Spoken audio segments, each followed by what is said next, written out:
começando de praxe pelo cenário internacional, mas acho que dessa vez até com uma maior ênfase do que o cenário doméstico, dada a relevância dos fatos recentes. Já tem algumas ocasiões que a gente vem colocando nos nossos documentos e conversando aqui, que a política monetária nos Estados Unidos parecia atrasada, né? Então, que a gente via, começou isso no Brasil no ano passado, com a inflação subindo, um diagnóstico que a inflação era temporária. Posteriormente, o Banco Central sobe falando que vai subir abaixo do neutro, depois sobe falando que vai para o neutro, e no final ele está acelerando e colocando no contracionista.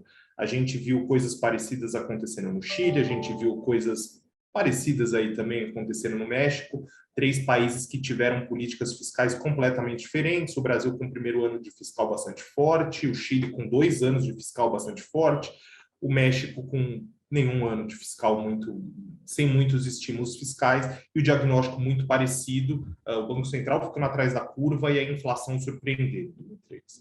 E a gente falava, poxa, isso com certeza vai acontecer nos Estados Unidos, mas dada a comunicação do Fed, a gente acha que eles vão tolerar um pouco mais de inflação, dado o novo sistema de Average Inflation Target, em que ele passa a buscar uma inflação média numa janela, tolera inflações mais altas que a média por um curto espaço de tempo.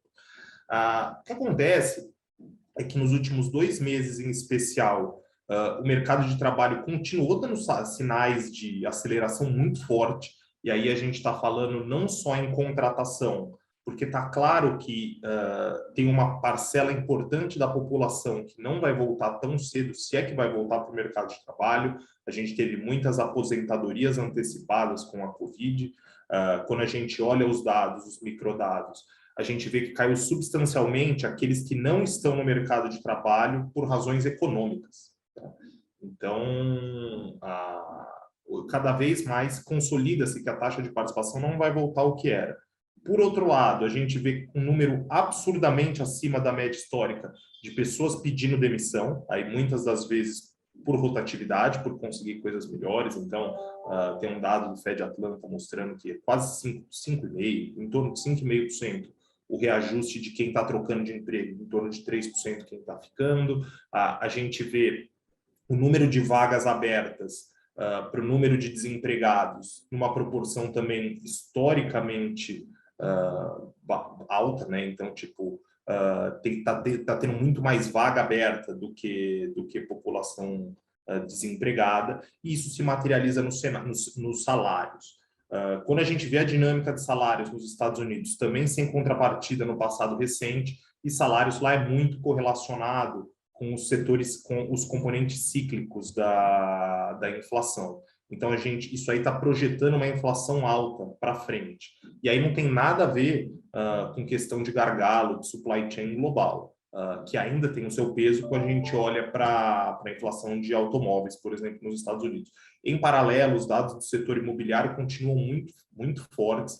Isso também vem pesando aí nos índices de inflação.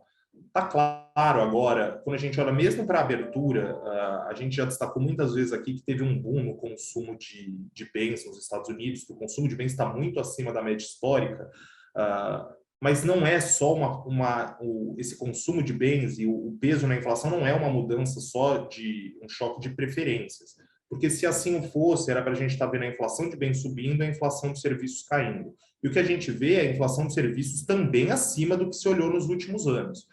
Num patamar, não num desvio tão intenso quanto o de bens, mas também a gente vê uma inflação de serviços muito pressionada.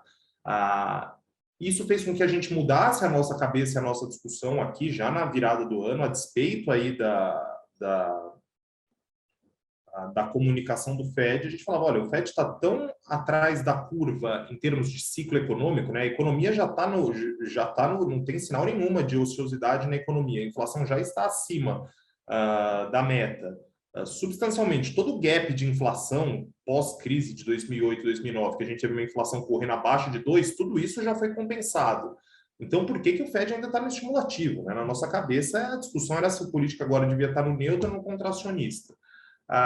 Isso, de fato, entrou no debate com uma mudança crucial. Eu acho que vai além do econômico, mas o Fed mudar a postura dele, e mudou, né? Então, hoje o mercado discute não mais se vai ser uma alta por trimestre, mas quantas altas por trimestre. Né? né? Então, o ano vai ter 5, 6, 7 altas, um pouco que se discute aí, será que ele vai precisar de um pace além de 25 pontos, que é o que a gente observou em outros países. O Chile subiu 150 pontos, o juro lá, eu acho que, salvo engano, ele nunca tinha subido mais do que meio ponto numa reunião. Então, o Fed já subiu 50 bips em ciclos anteriores. Então, a discussão mudou drasticamente.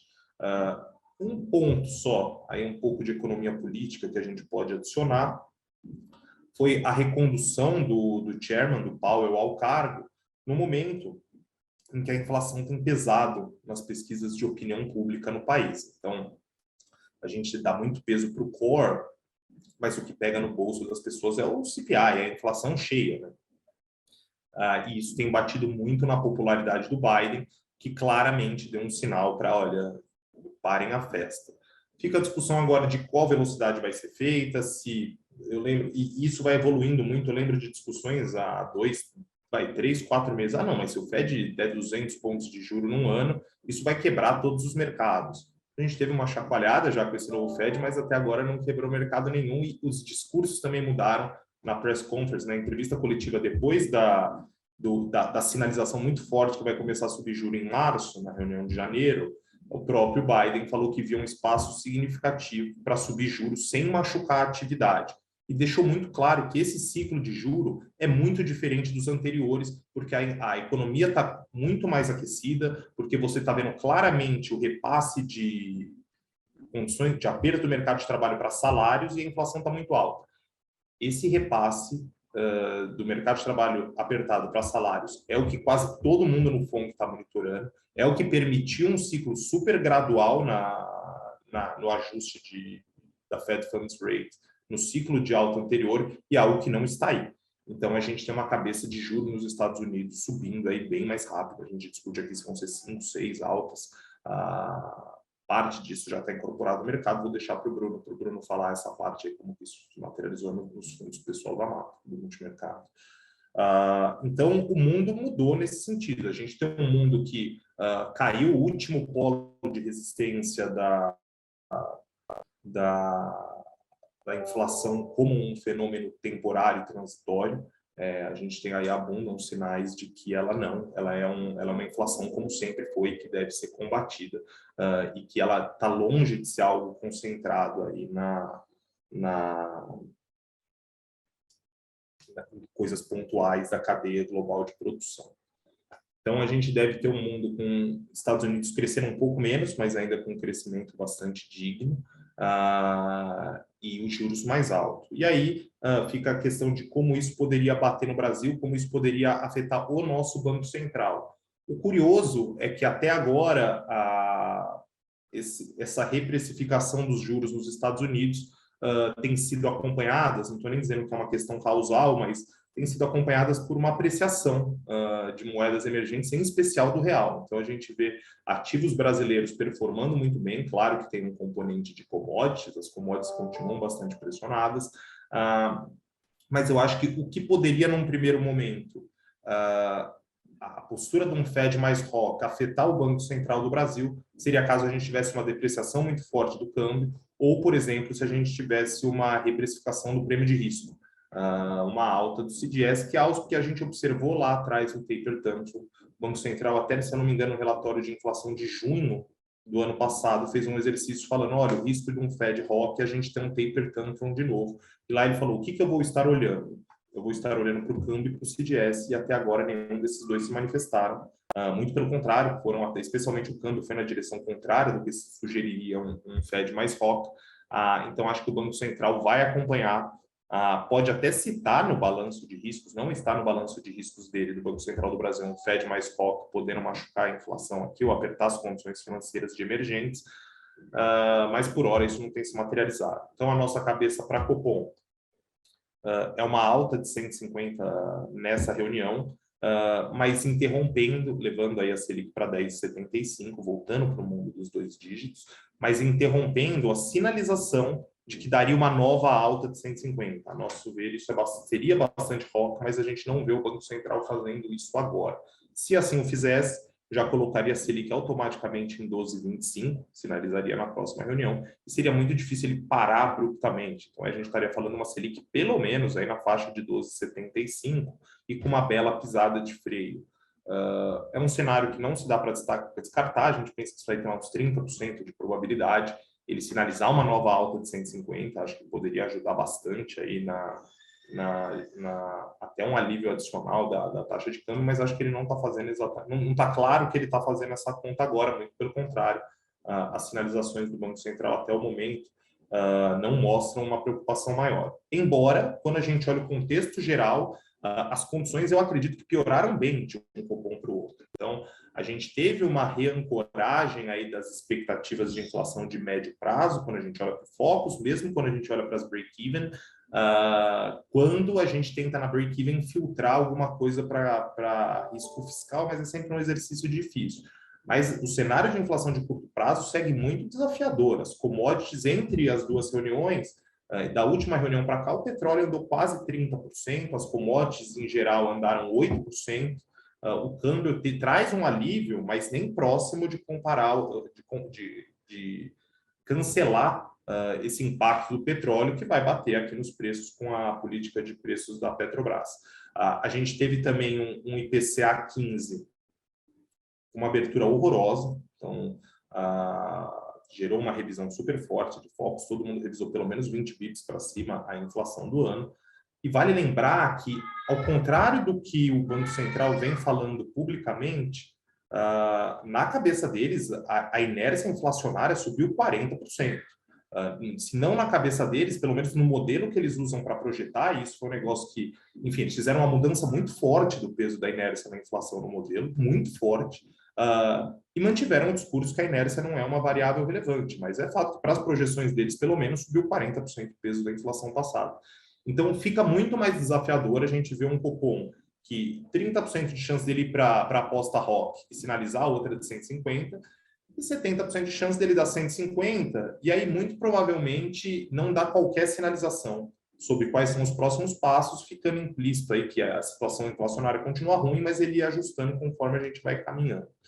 Então, acho que essa deve ser a tona do Copom dessa semana, uma alta de 150, as projeções de inflação claramente piorando, né? Ele estava com 4,7 de inflação para esse ano, na última reunião, deve projetar alguma coisa em torno de 5,20, 5,30. E aí, para fechar Brasil e a minha parte aqui e passar para os demais, como não podia deixar de ser, a gente tem que gastar um tempo falando de política e deterioração fiscal, de uma forma inédita, a meu ver, com o Congresso de recesso. Então, é difícil pensar que o Executivo poderia, por iniciativa própria, trazer medidas prejudiciais ao fiscal, mas a corrida eleitoral e o que mostram as pesquisas acabam forçando essa situação. A gente já falou isso aqui em outras vezes. Conforme o incumbente fica atrás nas pesquisas, a tendência é que ele passe a tentar espelhar a estratégia do seu concorrente. E o governo vem aí buscando medidas aí de distribuição, de piora do fiscal para trazer, digamos assim, um ganho de bem-estar para a população. Começou com a história do fundo de combustíveis e uma PEC para zerar ou reduzir ou criar uma tabela de PIS/COFINS aí de acordo com o preço do petróleo. E aí, no começo, o fundo parece que ficou para trás, tinha uma ideia de colocar o ICMS de forma opcional, optativa, também ficou para trás. Uma discussão aí, não tem um consenso ainda dentro da equipe Casa Civil e Economia, se seria uma medida só para o diesel ou para o diesel e para a gasolina. E na esteira disso, agora um discurso também de cortes do IPI. Aí não se sabe direito se zerar o IPI, se cortar parcialmente o IPI, deixando só para bebidas e cigarros.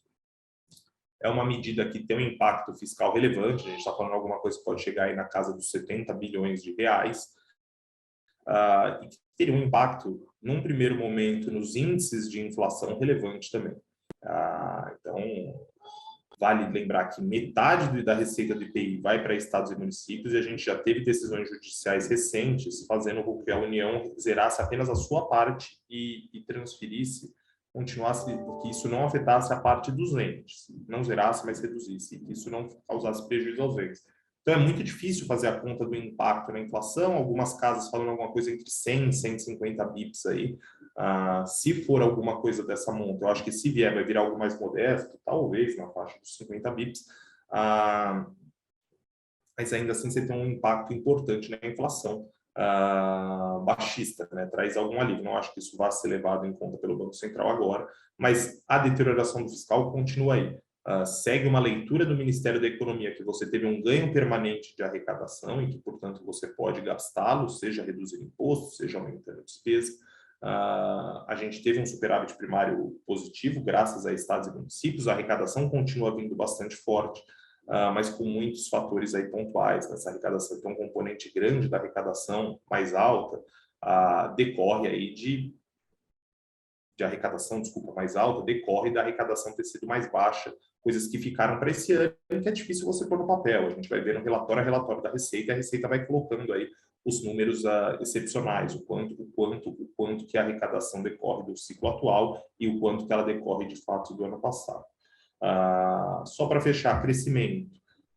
Os dados continuam vindo bastante ruins, então novembro a gente até teve uma surpresa positiva, tanto no varejo quanto no setor de serviços, mas vindo de frustrações dos meses anteriores. A confiança fechou bem baixa no ano. Em janeiro, os índices de confiança simplesmente desabaram, mas aí possivelmente já afetados pelo surto de Omicron que a gente teve no país e está tendo aí. Então, acho que não vou me aprofundar muito aqui no debate de Covid, mas deve bater na atividade econômica. A gente vê uma série de pessoas que não conseguiram trabalhar, uma série de voos cancelados, enfim, restaurantes que estavam com falta de staff, restaurantes vazios porque até tinha staff, mas o staff estava gripado, as pessoas não queriam ir para o restaurante. Então, os dados de janeiro, aí o ano também começa bem devagar. O PIB, a gente continua vendo um PIB aí em torno de zero por enquanto. De um lado, a gente tem ainda a reabertura, eu acho que o setor de serviços ainda tem a contribuir. Por outro lado, indústria e construção, aí no rescaldo de uma base de comparação muito alta do ano anterior e sentindo os efeitos do aperto monetário. As empresas, no geral, devem sentir bastante esse aperto de condições financeiras, essa Selic mais alta e essa inflação mais alta. Tem muitas empresas também que se financiam com IPCA+. Ter em vista o boom que a gente teve no mercado de capital nos últimos anos, o menor papel do BNDES. Então, consolidando aqui o nosso cenário, Fed muito mais hawkish, a economia americana claramente superaquecida, o mercado de trabalho americano sem dar qualquer alívio, mesmo com os dados de dezembro, quando já tinha um impacto grande da Omicron, os dados eram muito fortes, ontem mais dados fortes, isso a gente vê trazendo um Fed bastante hawkish, podendo subir eventualmente o juro em todas as reuniões do ano, não é nosso cenário base, mas até em todas as reuniões do ano. A gente vê também o programa, o Fed começando a reduzir a carteira já nas próximas reuniões.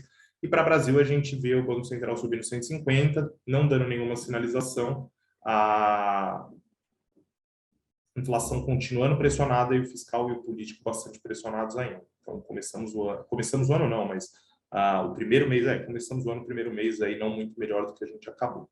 É isso do nosso lado.